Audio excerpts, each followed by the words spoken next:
இல்லதான் அவன்கிட்ட காசு, இல்லதான் அவன்கிட்ட பணம், ஆனா இருக்கிறவையே போல உன்னை அழைக்கிற தேவன். ஆமென்.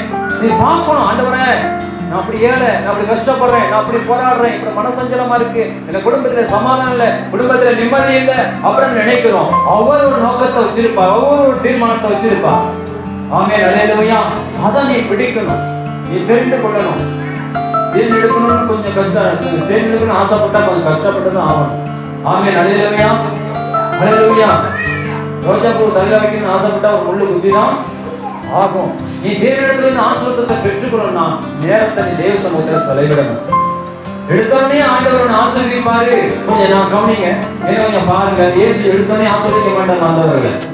முதல்ல நீ செய்ய வேண்டியது அவர் சமூகத்துல உட்காரணும், வேலை படிக்கணும், நல்லா ஜெபம் பண்ணணும், அதிகமா அவருடைய சமூகத்துல அன்பு கூறணும், அதிகமா அவரை தேடணும், அதிகமா அவரை கூப்பிடணும், அவர் மேல் நீ நம்பிக்கையும் விசுவாசத்தையும் வைக்கணும். அப்பதான் அற்புதத்தை அவர் செய்வார். நினைக்கிற கடவுள் சாதாரணமானவர் அல்ல. நம்ம கும்பிடுற தெய்வம், நம்ம வணங்குற தெய்வம், நம்ம போட்டுற தெய்வம், நம்ம துதிக்கிற தெய்வம் ஒரு சாதாரண மனிதர் அவர் அல்ல. அவர் சர்வ வல்லமையுள்ள தேவன், மரித்து உயிர் தெழுந்த ஜீவனுள்ள தேவன். வேதம் சொல்லுகிறது அவர் யூத ராஜ சிங்கம். ஆமென். அவர் நம்மளை காண்கிற தெய்வம். ஆகார் சொல்றா, நீர் என்னை இவ்விடத்துல கண்டபடியால் நான் பார்த்த தெய்வம், நான் சந்தித்த தெய்வம், அவர் என்னை காண்கிற தெய்வம். அவர் ஆமென். அவர் நம்மளை காண்கிற தெய்வம், பார்க்கிற தெய்வத்தை ஆராதிக்கிறோம், பார்க்கிற தெய்வத்தை கும்பிடுறோம்.